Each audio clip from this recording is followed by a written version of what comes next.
Ladies and gentlemen, the following is scheduled for one fall. It is time for That Way Cool Wrestling Show!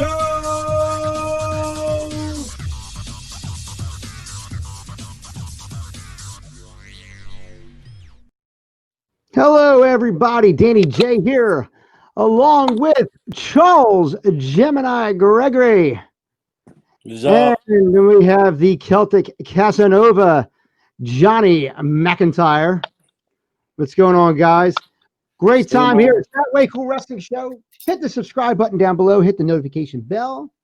Make sure you leave us some comments. Let us know what you're talking about. We want to hear from you, the fans, and always share the channel, of course. We want you to do that as well. Today's a great show. We're going to be talking about something. We're going to go back to about 1997. This was right at the pinnacle height of the Monday Night Wars. And a specific individual who was a top heel at the time and was a top prospect at the time, Bret the Hitman Hart, makes the jump to WCW from that time WWF. This is right after the screw job that's been so famous that everybody's talked about, the Hell on High Water. Makes a jump to WCW, and what a prospect to come over to WCW.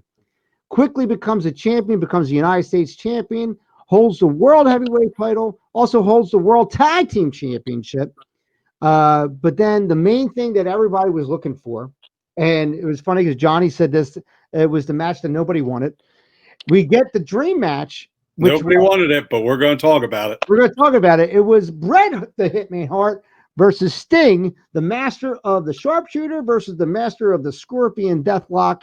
They go together, and this match completely flopped and was not a good thing. I was actually there live. I believe it was at, I want to say it was at Starrcade where that match happened. I don't exactly remember. Unfortunately, we don't have Mark on today. Mark would tell us on this show. You didn't do your homework before you came on? No, I don't do that.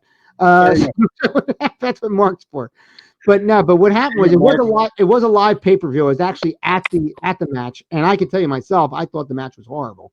I'm going to use the Google machine while you're talking. Vamp a little bit. You do that, all right? So, first of all, me personally, a fan of Bret Hart, but not a super fan of Bret Hart. I know Johnny is a huge fan of Bret Hart. Bret Hart for me is the end-all, be-all to professional wrestling. There is nobody better than Bret Hart, in my opinion. And then on my aspect, there's a ton of people better. And Bret Hart will be. I think Bret Hart was his best promoter himself. This is true. Because I think, honestly, although there's no denying how good he was not the best there will be, and any other bullshit that he should try and say, because there's guys out there like Ric Flair, and I think technically for me personally, we're not going to get into this, but technically for me personally, Kurt Hennig, I think, was a better overall wrestling aspect than Bret Hart. All right, so Dan, you were right. I did my Googling. Was it Starrcade? I did my Googling, and this is what I came up with. The main event between... Oh, never mind. Wrong Google. Keep going. All right, so you're not going to replace Mark anytime soon. No, so I think what happened was he refereed the match at Starrcade because Bret's first match, that's right, did in WCW, he was a referee. That's right. And it actually was for Zbyszko and Bischoff. That's right. And that's right. He was a special enforcer. Yep. Yeah. Right. Okay. So that Google didn't even tell me that. I remember that shit. Right. But then the Sting Bret Hart match though, that was at a pay-per-view, and I don't remember if it was Great American Bash. Mayhem. Might have been Mayhem. Yeah, it might have been Mayhem. Because it was the finals. It was the finals to the tournament, I believe. I was live. It was the semifinal because then Bret went on to face Chris Benoit in the finals. Yeah, I think you're absolutely right. Now, here's the recap the match, and not move for move, but what you saw is you have Bret coming in, and Bret, unfortunately, I think he had to share the spotlight with the NWO, unfortunately. And the NWO, which when it was Outsiders and Hogan, that was a faction. Once it got past that, it became a storyline. And it became a storyline that got so bloated and so overly written that before you know it, it occupied every aspect of WCW at that point. Mm-hmm. became way too overdone. It actually destroyed WCW. It really honestly did. At least even if the buyout was going to happen, It's still we lost a lot of years of really good wrestling because of the NWO storyline, because you had the black and white, then you had the red and black, right? Then you had the LWO. Yeah, the LWO. Then you had the red, white, and black. Then you had silver and black. Which is when Bret Hart came in. Bret Hart, Jeff Jarrett, Scott Steiner. Oof. And then you had part of the black and white. You had the B and C list NWO guys being really separated from the top tier guys. So you had, like, for example, Stevie Ray, who by all means is not a B or C list guy, but coming out of tag team wrestling, he was just doing a little singles push or whatever. They made him the leader of, like, the B team, and all he had to work with was Vincent. Yeah, and not getting far. And a few other guys that were NWO that nobody cared about and that type of thing. They lost their initial push because it was just so saturated. That's and everybody politicked and everybody got a version of their way backstage. That's right, and I think everybody that was had way too much creative control over their own gimmicks. I mean, personally, if you remember, not long after or whatever, or not long before. Well, not to cut you off, Dan, Bob. Yeah, it was the fucking boys running the fucking show. Exactly. Yeah. Yeah. It really was. And you can tell. I mean, we know that because we've been there, but you could see it. You know. Oh, absolutely. Yeah. Look at the finger poke of doom and stupid stuff like that. Like guys not wanting to do clean jobs and like. And I think just to circle back to where we are today. Yeah. That was the problem, Brett. You knew coming in, Bret Hart wasn't playing politics. No. Bret Hart was very much an old school wrestling mind. He came from the Hart Dungeon up there, Stampede Wrestling in Calgary. Like, to him, he wasn't a political player. Like, he just wanted to go out and be the best professional wrestler, which at the time he was. At that point in 1997, he was white hot coming in. Yeah, there was nobody hotter in the business. I mean, you could argue maybe Michaels, but it was Bret. It was Bret, and Bret's jump was a huge thing because Bret was, much like Sting, was the franchise player of the WWF at the time.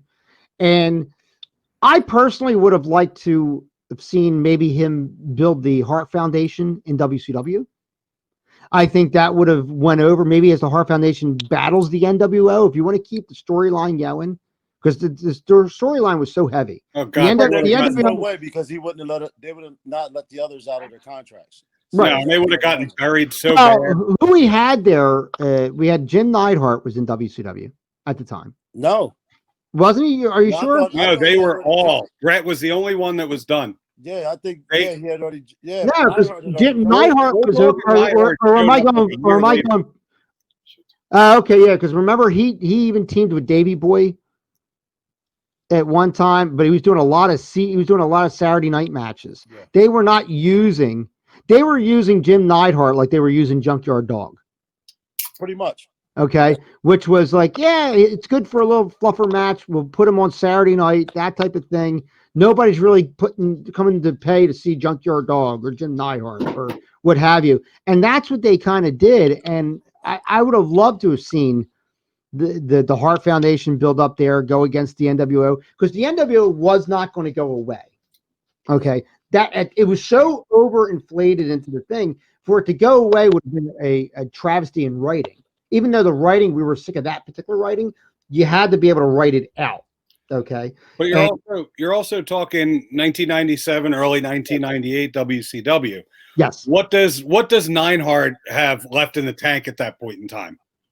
I mean, let's face it, Jim the Anvil was never the greatest wrestler. He was more of a second and personality to Bret Hart. Right. Just some size. But you know what? I think back now, I think he had a little bit left in the tank. Absolutely. He had a little bit left. I think he did. He could still move. Yeah. He could still move. You know? I mean, there's other guys there also in that sense. He's never been a draw. Like, he's not a guy like, oh, you're going to throw him in a match and people are going to tune in for it. Like, he'll tune in and he'll happen to be there. But you know what, though? If we had the Hart Foundation take on the Outsiders, I think that would have been a draw match. But who do you put with Bret? Jim Neidhart. No, I think you put Davey in with him. Well, if Davey was there, Davey would have been a good draw with Brett and do that. But if Neidhart was there, you definitely got to put them there. But then if you put them together, you put Davey Boy Smith, Jim Neidhart, and Bret Hart together as the Hart Foundation, and then they go against Hogan and the Outsiders. That's something that would be worth watching. Well, you could work that. You could work. Yeah.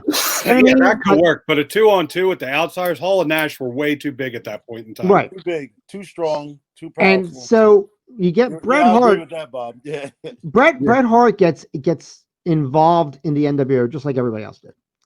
And as the world champion, he then becomes, he's the leader of the Silver and Black. And it got so convoluted, it was ridiculous. But getting back to the story at hand, we're talking about Sting versus Bret Hart. Once again, it was a dream match that nobody really wanted, but it was one of those things where it's like Sting was using the Scorpion Deathlock first. Then Bret Hart came in because WWE and WCW, and really even nowadays with AEW and stuff, everybody's got to match the draw of the other company.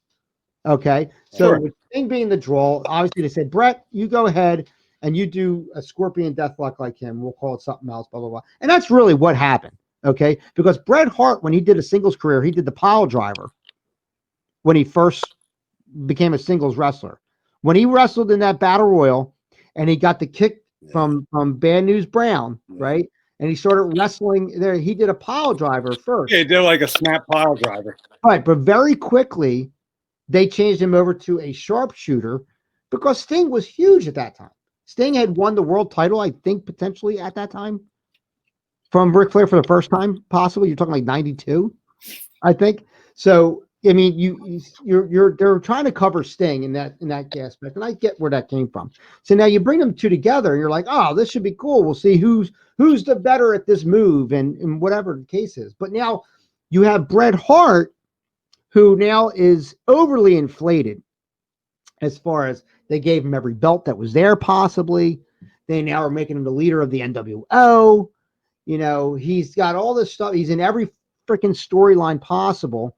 And Burger King, and then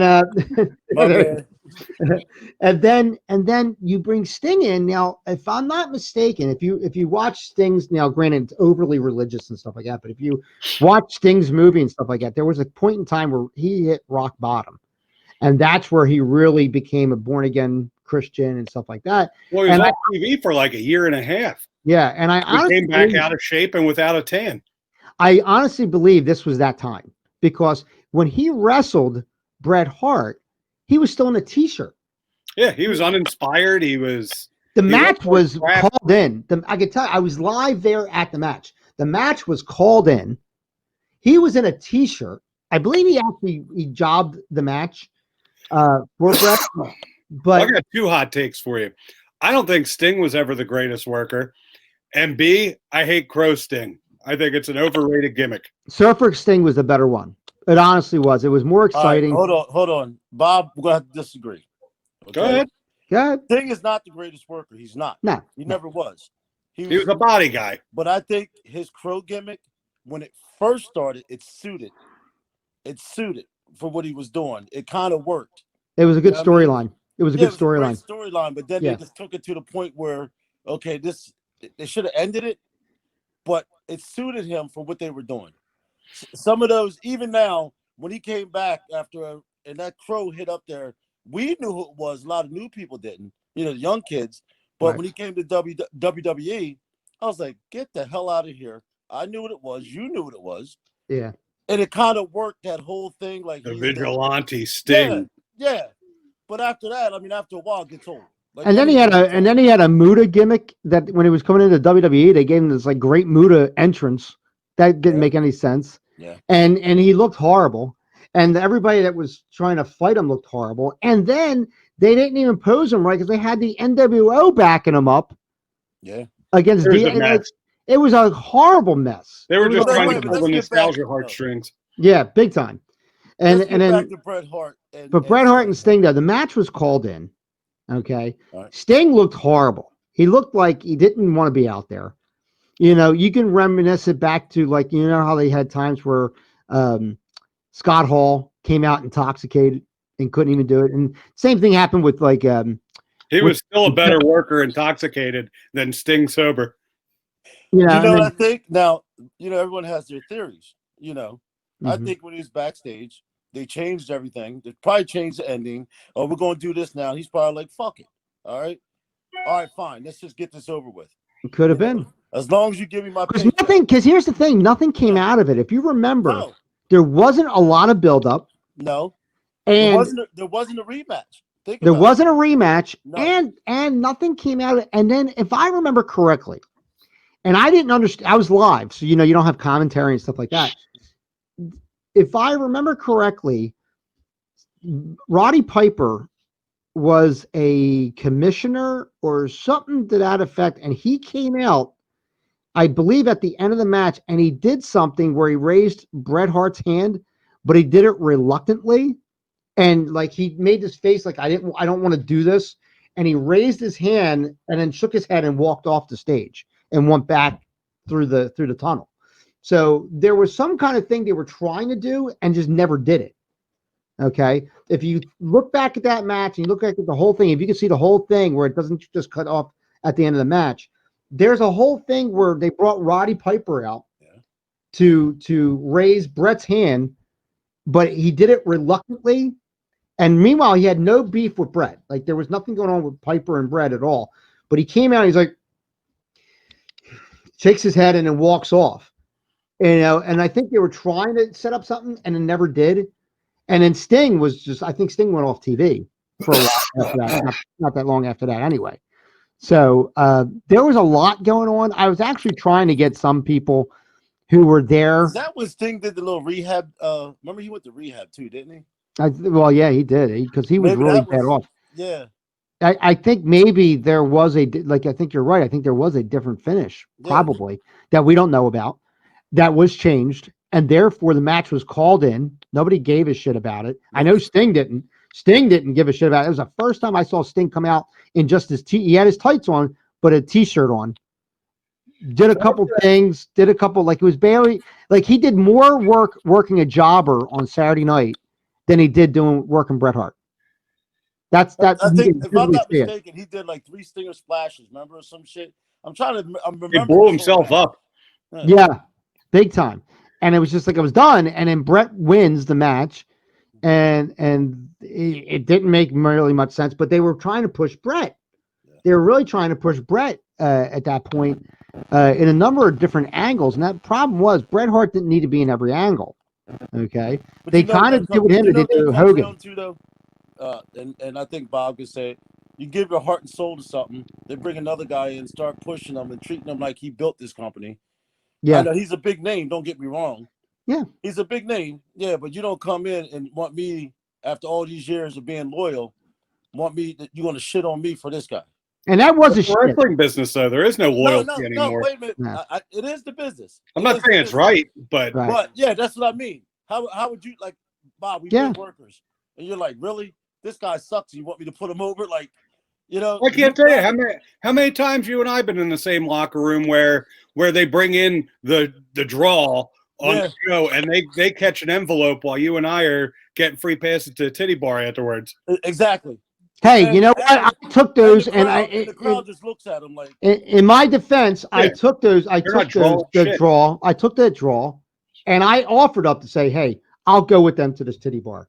So don't be pissy at me. You know what?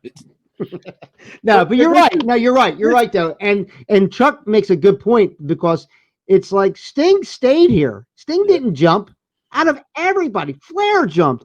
Yep. Anderson and Blanchard jumped. Wyndham jumped. Brett and HBK were the only ones that never jumped. Yeah. And they offered him. They said, I remember. I'm sorry, Sting and HBK. Yeah, Sting and HBK. That was big money. He was getting offers, and he was like, I'm good. And you're right to sit there and say, hey, we want Bret to go over on you. Yeah. I'm like, fuck yeah, To me, this is the problem with quote unquote dream matches. Yes. We always get them when it's too late. Yeah. Yeah. Sure. Bret in '97, in my opinion, was at the heat of his prime. His match quality was still good given the correct opponent. Look at what he did with Benoit. That to me was a dream match when he came over. I wanted Bret and I wanted Benoit together. I wanted to see Bret and Lance Storm, despite Lance Storm's place on the card. But like those kinds of matches with like the next generation of technicians and shooters and that kind of wrestler. That's what I wanted to see. The problem was that the fan that you are and that I am and that Chuck is was not the fans that were in the majority buying those tickets. And therefore we didn't get those matches. Because you're right. A Lance Storm could work anybody. Yeah. Anybody. And I don't give a shit if you don't like, oh, he doesn't have a personality. Who the frick cares if he has a personality? Bret didn't have a personality till 97 almost. No, and he still doesn't. And you look at him now, he's a grumpy old bastard. Like he's like miserable. The guy can't smile. Leave Bret alone. You got kicked in the side of the head by Goldberg. You know what I mean? And then Goldberg's still coming back and becoming world champion. Yeah.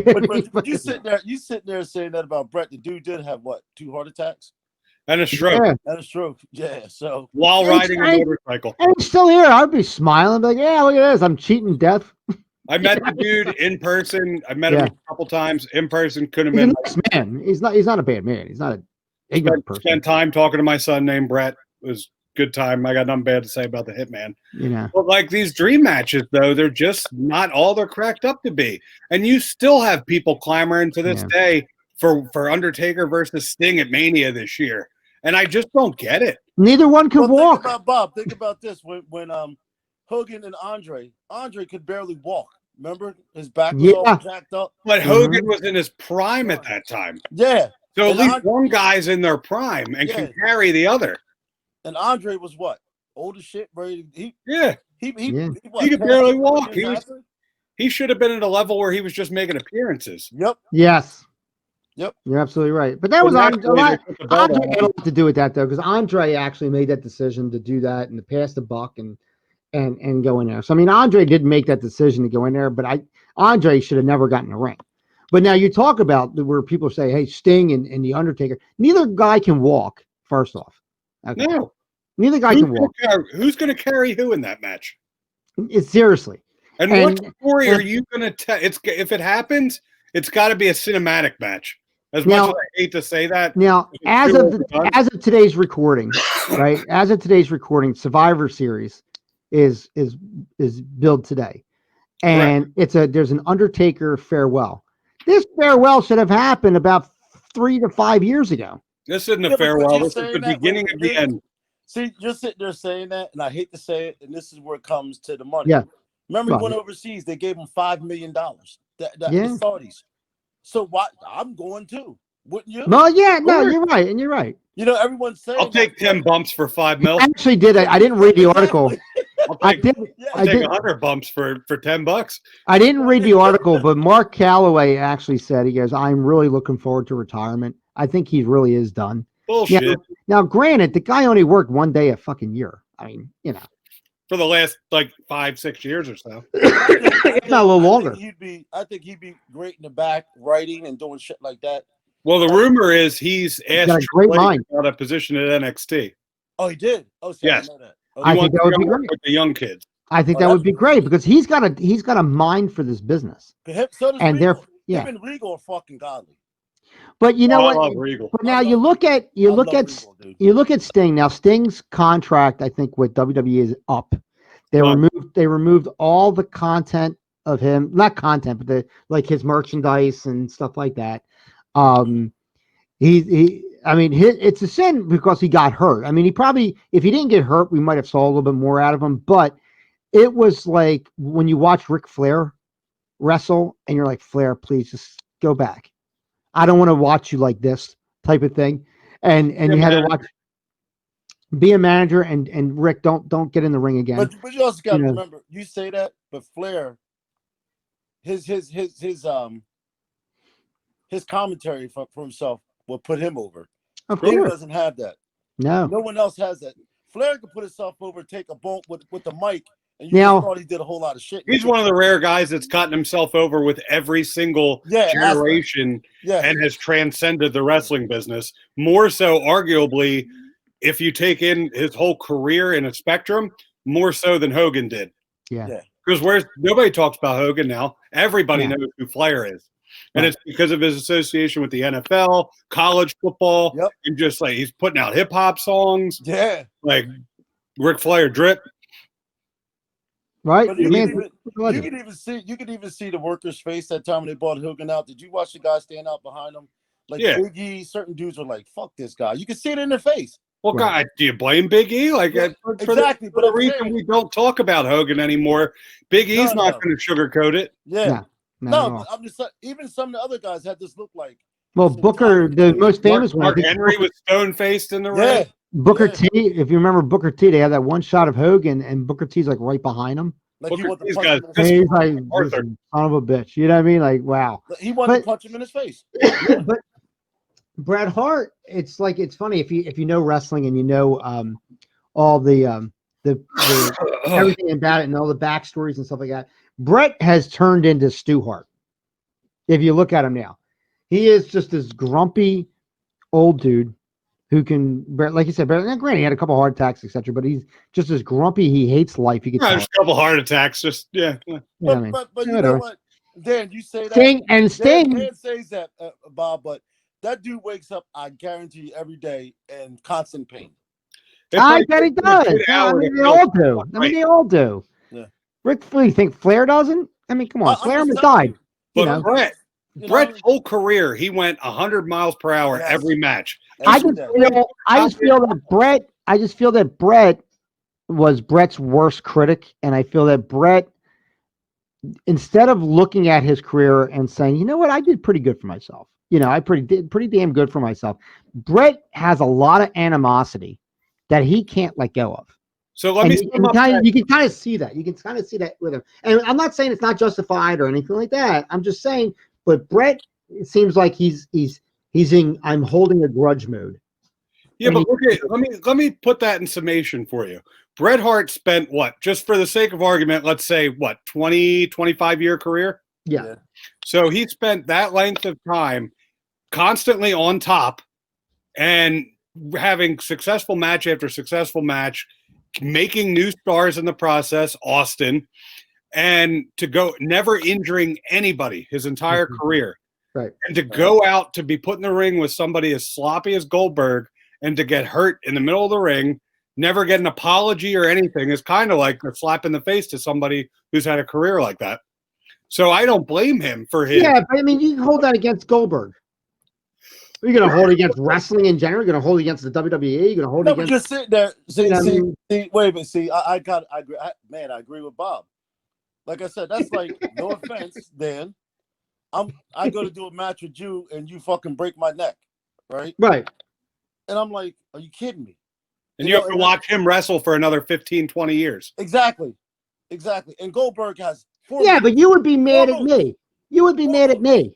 You know what that is? Wrestling. You know what that is? The business. That's hard times, Daddy. That's right. For the company for 50 years and they give you a watch and slap you on the butt and say, thanks a lot.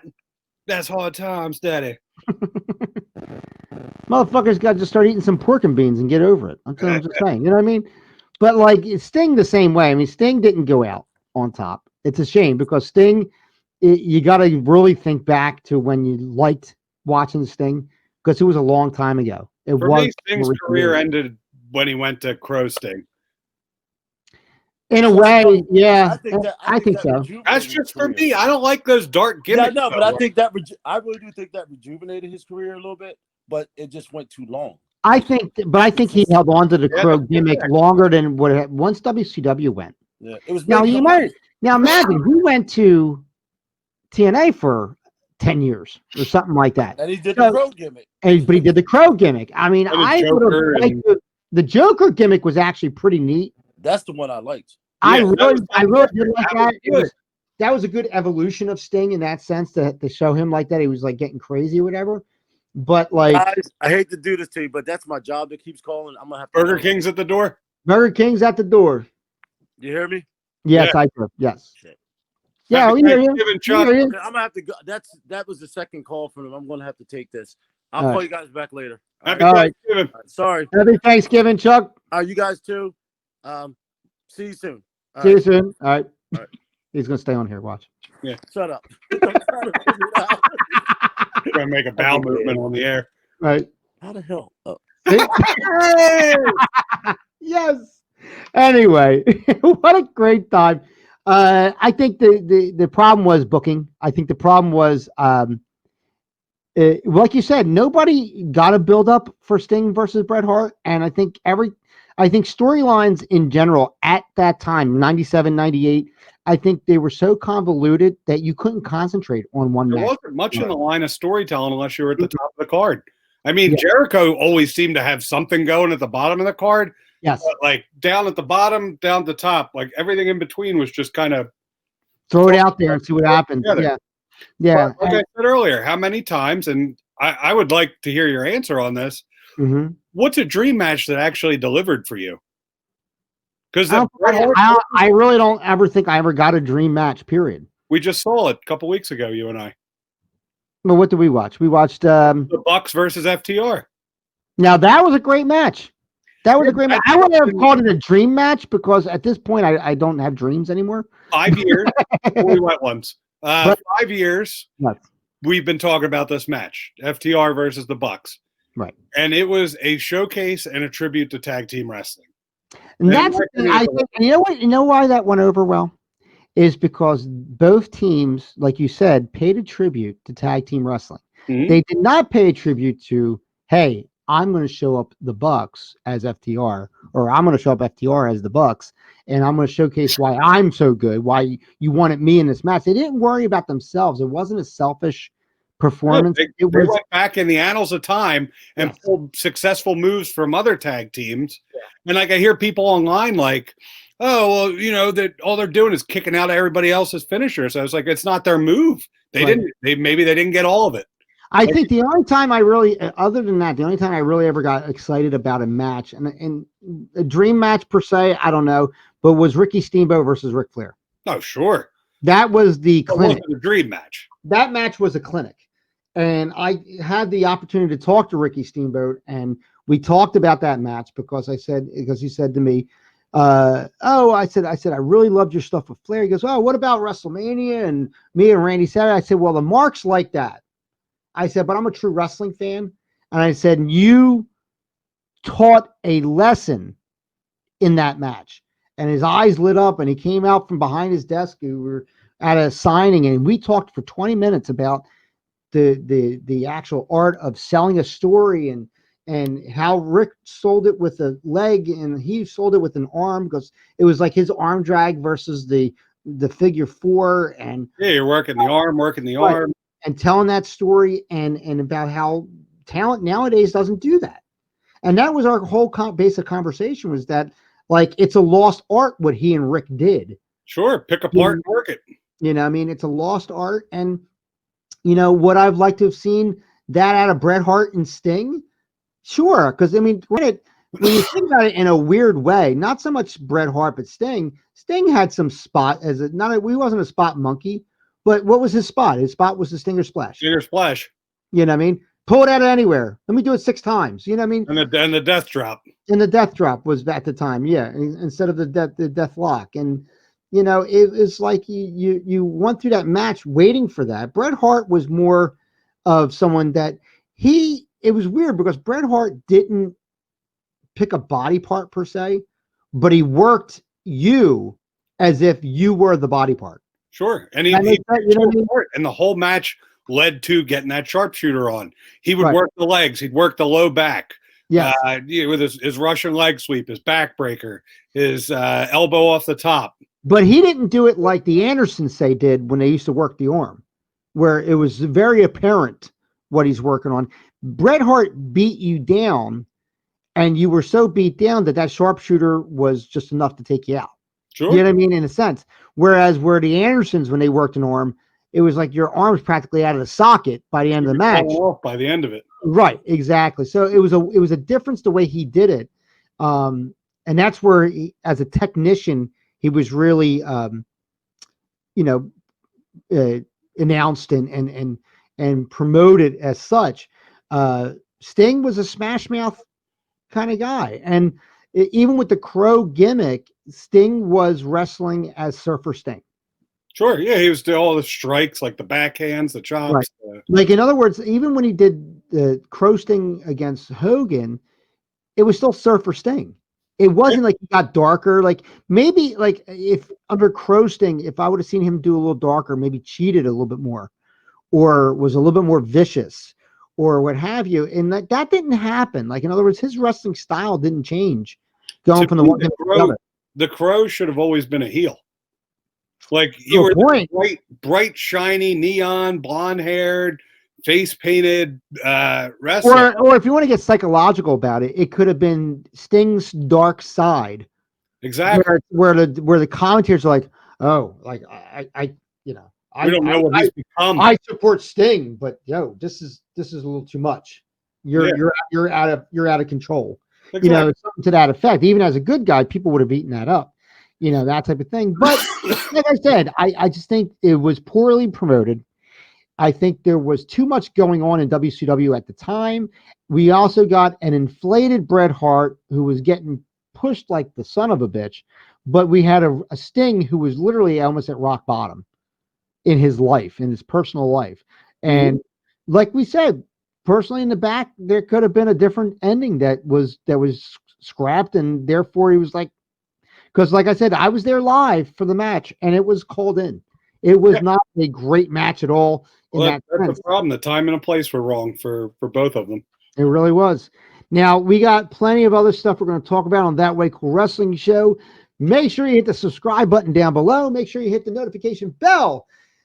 Tell us, hey, and Samantha Sparks jumps in with her, that looks like a... It's Tupac inspired. Oh, I thought it was more Aunt Jemima inspired because you looked like the girl. You can't say that. I wish I might have a chance of getting breakfast made for See how that works? Guys, if you want to see more of this stuff, hit that subscribe button, hit the notification bell.